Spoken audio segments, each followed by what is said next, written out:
Ito ang latest chika mga masang na wrong sand. Itong si Donnie.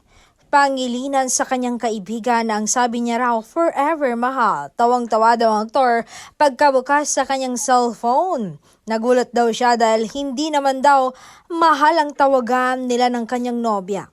Akala nga daw niya ay nag-cheat na ang nobya dahil sa message ni Donnie.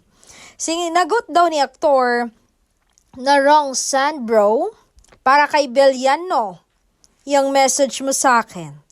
Tawa na lang daw ang naging reply ng mati ni Idol. Ibig sabihin para kay Bel talaga yon. Ayon, 2 beses nang natimbog si Donnie. Una sa direktor, ngayon kaibigan naman niya.